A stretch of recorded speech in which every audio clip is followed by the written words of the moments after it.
Hello guys, स्वागत है हमारे एक बार फिर से यूट्यूब चैनल पर। और आपको पता होगा कि हम इसमें पर डे रोज़ाना एक क्रांतिकारी के बारे में पढ़ते हैं। और आज जो हम पढ़ेंगे वो शहीद भगत सिंह के बारे में पढ़ेंगे। आप सब जानते होंगे शहीद भगत सिंह का नाम, लेकिन आज हम कुछ और भी महत्वपूर्ण बातें जानने की कोशिश करेंगे। यदि आपको इंटरेस्ट है शहीद भगत सिंह के बारे में जानने के लिए तो आप वीडियो में बने रह सकते हैं। शहीद भगत सिंह का जन्म 28 दिसंबर 1907 को हुआ था। उनकी जो डेथ हुई थी, मृत्यु हुई थी, वो 23 मार्च 1931 को हुई थी। सरदार भगत सिंह का नाम अमर शहीदों में सबसे प्रमुख रूप से दिया जाता है। ये आप सभी को पता होगा कि जो सरदार भगत सिंह थे उनका नाम अमर शहीदों में सबसे प्रमुख रूप से लिया जाता है। भगत सिंह का जन्म 28 सितंबर 1907 को पंजाब के जिला लालपुर में बंगा गांव, जो भी पाकिस्तान में है, के एक देशभक्त सिख परिवार में हुआ था, जिसका अनुकूल प्रभाव उन पर पड़ा था। क्योंकि ये जो परिवार था शहीद भगत सिंह का, वो देशभक्त सिख परिवार था। इसी चीज़ का प्रभाव उन पर पड़ा था। उनके पिता का नाम सरदार किशन सिंह और माता का नाम विद्यावती कौर था। यह एक सिख परिवार था जिसने आर्य समाज के विचारों को अपना लिया था। उनके परिवार पर आर्य समाज व महर्षि दयानंद की विचारधारा का गहरा प्रभाव था। उनका जो परिवार था, वैसे तो वो सिख परिवार था, लेकिन उनके परिवार ने आर्य समाज की विचारधारा को अपना लिया था। उनके परिवार पर आर्य समाज और महर्षि दयानंद जी की विचारधारा का गहरा प्रभाव था। भगत सिंह के जन्म के समय उनके पिता सरदार किशन सिंह एवं उनके दो चाचा अजीत सिंह तथा स्वर्ण सिंह अंग्रेजों के खिलाफ होने के कारण जेल में बंद थे। जो भगत सिंह का जब जन्म हुआ था, उस समय पर उनके पिता और उनके दोनों चाचा अजीत सिंह और स्वर्ण सिंह दोनों ही जेल में थे, क्योंकि वो अंग्रेजों के खिलाफ उन्होंने कुछ काम किया था। भगत सिंह के जन्म के बाद उनकी दादी ने उनका नाम भागो बाला रखा था, जिसका मतलब होता है अच्छे भाग्य वाला। भगत सिंह का जो नाम रखा गया था, उनकी दादी माँ ने रखा था, क्या नाम था, भागो वाला, जिसका मतलब होता है अच्छे भाग्य वाला। बाद में उन्हें भगत सिंह कहा जाने लगा, लेकिन जब उनका जन्म हुआ उस समय उनका नाम था भागो बाला, जो कि उनकी दादी ने रखा था। बाद में उन्हें भगत सिंह कहा जाने लगा। वह 14 वर्ष की आयु से ही पंजाब की क्रांतिकारी संस्थाओं में कार्य करने लगे थे।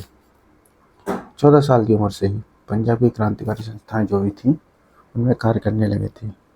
डीएवी कॉलेज से उन्होंने 9वीं की परीक्षा उत्तीर्ण की। 1923 में इंटरमीडिएट की परीक्षा पास करने के बाद उन्हें विवाह बंधन में बांधने की तैयारी होने लगी। देखिए, पहले कितनी जल्दी शादी हो जाती थी। बच्चे ने इंटर किया नहीं और उसकी शादी का बंदोबस्त चालू कर दिया। 1923 में इंटर 12th पास की उन्होंने, और उसके बाद उन्हें कहा गया कि अब आपको अपनी शादी की तैयारियां करनी है। जैसे उन्हें पता चला कि उनकी शादी की तैयारियां हो रही हैं, तो वो लाहौर से भागकर कानपुर आ गए। फिर देश की आज़ादी के संघर्ष में ऐसे रमे कि पूरा जीवन ही देश को समर्पित कर दिया। एक नौजवान जिसने इंटर पास की हो, अभी आप देखते हैं कितने नौजवान इंटर पास करते हैं, उन्हें अभी भविष्य का नहीं पता रहता कि उन्हें क्या करना है क्या नहीं करना।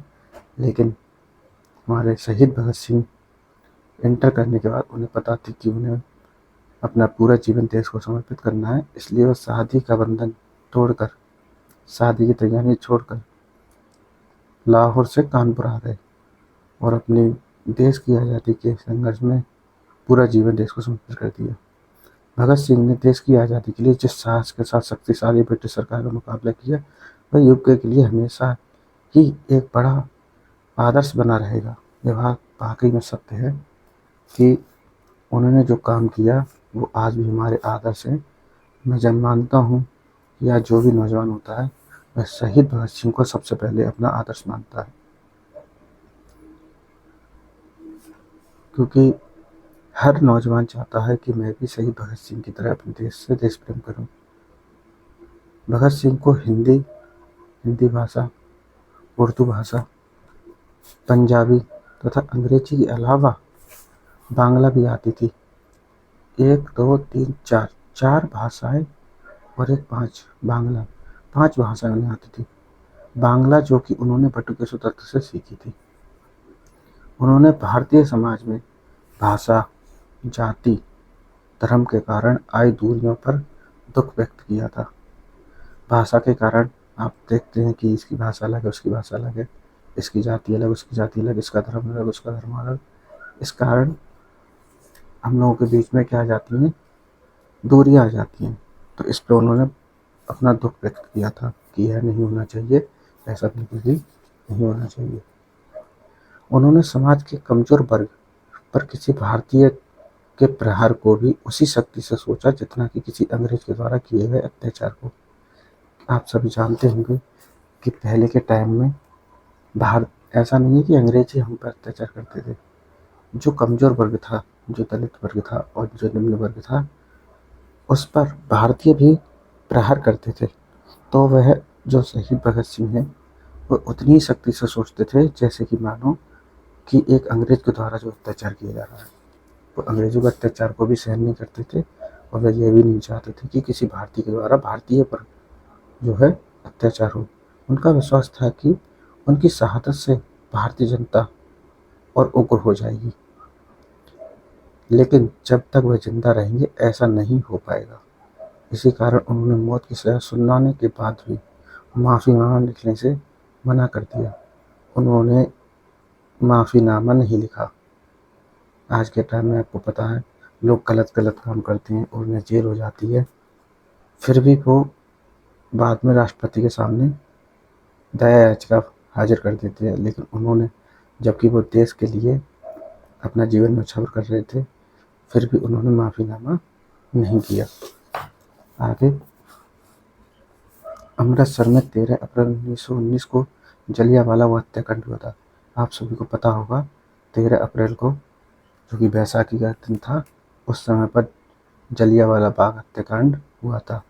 वहाँ पर हत्याकांड में भगत सिंह की सोच पर इतना गहरा प्रभाव डाला कि लाहौर के नेशनल कॉलेज की पढ़ाई छोड़कर भगत सिंह ने भारत की आज़ादी के लिए नौजवान भारत सभा की स्थापना की। 13 अप्रैल 1919 को जलियांवाला बाग कांड हुआ। इसकी वजह से इतना उन्हें दुख हुआ, इतना गहरा प्रभाव पड़ा उनके मन पर कि उन्होंने नौजवान भारत सभा की स्थापना की। इसके बाद 1920 के महात्मा गांधी के असहयोग आंदोलन से प्रभावित हुआ। आप सभी को पता होगा कि 1920 में महात्मा गांधी जी ने 1 अगस्त 1920 को महात्मा गांधी जी ने अपना असहयोग आंदोलन शुरू किया था। इससे बहुत ज़्यादा प्रभावित होकर 1921 में भगत सिंह ने स्कूल छोड़ दिया, क्योंकि असहयोग में गांधी जी ने ये सभी से कहा था कि आप अंग्रेजों के जो अंग्रेजी स्कूल हैं उनको छोड़ देंगे, अंग्रेजी नौकरी है उसको छोड़ देंगे। और ये आप फोटो देख सकते हैं, कितना सुंदर लगता है फोटो, और कितने सुंदर रहे होंगे उस समय पर नौजवान। असहयोग आंदोलन से प्रभावित होकर छात्रों के लिए लाला लाजपत राय ने लाहौर में नेशनल कॉलेज की स्थापना की थी। जो नेशनल कॉलेज बना है लाहौर में, नेशनल कॉलेज लाहौर में जो बना है, वो लाला लाजपत राय ने ही उसको बनाया था, क्योंकि उस समय असहयोग आंदोलन के समय पर हमें स्वदेशी कॉलेज थे हमारे, उनकी स्थापना की जा रही थी। इसी कॉलेज में भगत सिंह ने भी प्रवेश ले लिया। उन्होंने अपना जो कॉलेज था वो तो छोड़ दिया वहाँ से, अंग्रेजी कॉलेज, लेकिन लाहौर में जो अपना स्वदेशी कॉलेज है नेशनल कॉलेज, उसमें उन्होंने अपना एडमिशन ले लिया। पंजाब नेशनल कॉलेज में उनकी देशभक्ति की भावना फलने फूलने लगी। इसी कॉलेज में ही यशपाल, आपको पता होगा, यशपाल, भगवती चरण, सुखदेव, तीर्थराम, झंडा सिंह आदि क्रांतिकारियों से संपर्क हुआ। कॉलेज में एक नेशनल नाटक क्लब भी था। उसी कॉलेज में एक नेशनल नाटक क्लब भी था। इसी क्लब के माध्यम से भगत सिंह ने देशभक्तिपूर्ण नाटकों में बहुत ज़्यादा बढ़ चढ़ कर भाग लिया और उनमें अभिनय भी किया। काकोरी कांड में राम प्रसाद बिस्मिल सहित 4 क्रांतिकारी को फांसी और 16 अन्य को कारावास की सजा से भगत सिंह इतने ज़्यादा बेचैन हुए कि चंद्रशेखर आज़ाद के साथ उनकी पार्टी हिंदुस्तान रिपब्लिक एसोसिएशन, इसे कहते हैं HRA, हिंदुस्तान रिपब्लिकन एसोसिएशन के सदस्य बन गए। इसके बाद भगत सिंह ने राजगुरु के साथ मिलकर 17 दिसंबर 1928 को लाहौर में सहायक पुलिस अधीक्षक रहे अंग्रेज अधिकारी JP सैंडर्स को मारा।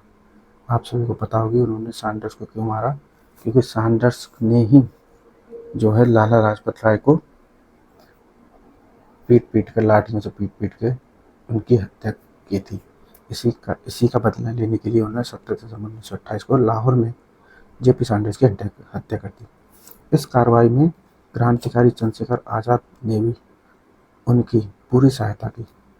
उन्हीं दिनों अंग्रेज सरकार दिल्ली की असेंबली में पब्लिक सेफ्टी बिल और ट्रेड डिस्प्यूट बिल लाने की तैयारी में थी। ये बहुत ही दमनकारी कानून था।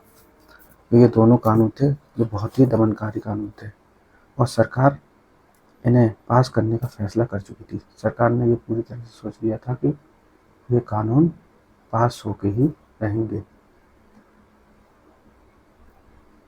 शासकों का इस बिल को कानून बनाने के पीछे उद्देश्य था कि जनता में क्रांति का जो बीज पनप रहा है उसे अंकुरित होने से पहले समाप्त कर दिया जाए।